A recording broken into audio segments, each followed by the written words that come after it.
bana basajja nabangalidde mu bufumbuku basajja bagumu yakamalabirawo bya anniversary kati baba yakavati nakola birthday olina okumpa ava mu muzannyo gwe tosaaga no business y'okujaguza nayo yatujjirira munange nga nendo ajjamu understanding engeri gyali mu struggle tewaliwo mukyala talina time bwa understanding nga ye first ebisigadde ne biddirira suppose babi yetagenda mu struggle abeerayo background yagolola amasuuti obugoye obwo yafumba breakfast kubanga musajja omuleka okugenda nga ebifo byayitamu ayise buduuda ayise embaale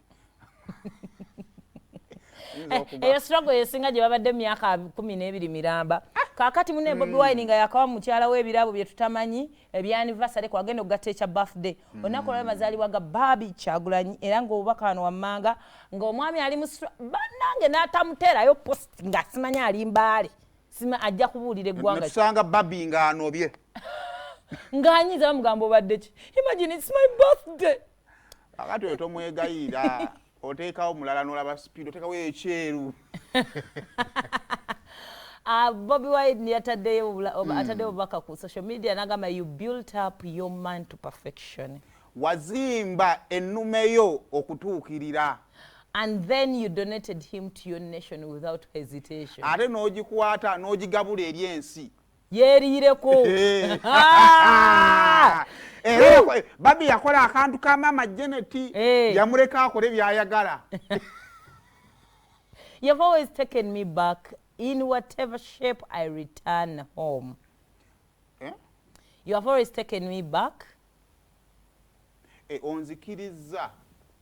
wadde mbankyuse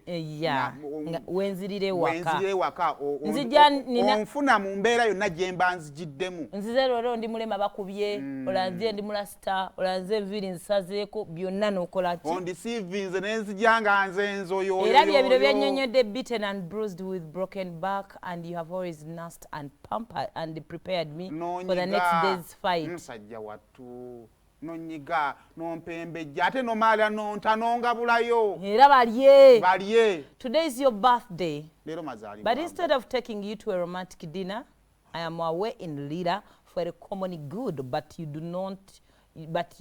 not frown about it nani badde nkutwala ku candlelight dinner nenteekawo obumuli bwenti mukazikiza bwenti nani yateeka ebimuli mu room Farida gye bamukolera mu birthday bawakizibe kale tweyongere nakwadde kuteeramu obumuli bwenti nenfuna ab'entongoli ne bakuyimbira ne munanga nti ndi eno ndidira gyewankanyuga ndi eno naye tofuddeeyo ogamba yamanyika saa ndi eno nze ndi Kampala webakuba nanyiga dear Barbie Kyagulanyi munange Barbie Kyagulanyi on behalf of a great nation nga njogerera ensi eno semasi thank you munange webale a happy birthday to you the love of my life amazaalibwa amalungi omwagala w'obulamu bwange Barbie nadduka emisinde mu comment section amulabisiza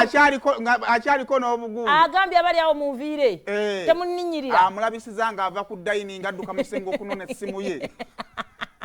babe baby thank you for the most beautiful days of my life wabale munange obunaku obukyasinza okubeera nga bulabika obulungi mu bulamu bwange nezaaba mama mu kyalo toleeta It's an immeasurable blessing to have you by my side as I age. Mpimentya okubanga gwoli mu bulamu bwange nga nkula bwenzira obuto. You complete me and there is no better place to be today than out there.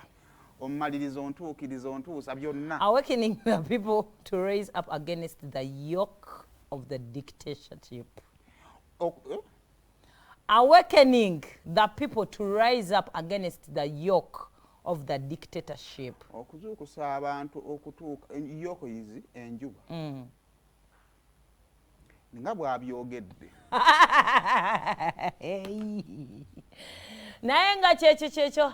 happy birthday Barbie Kyagulanyi okuva ku Sumulula ne telefina yonna at large amazaalibwa amalungi munnaye. Amazaalibwa amalungi munnaye. Bannaye. Kale era tukuweerezaayo obubaka bw'oyagala. Kale awo nga tuvuddewo ono omwana eyavaayo n'avuma maama gwe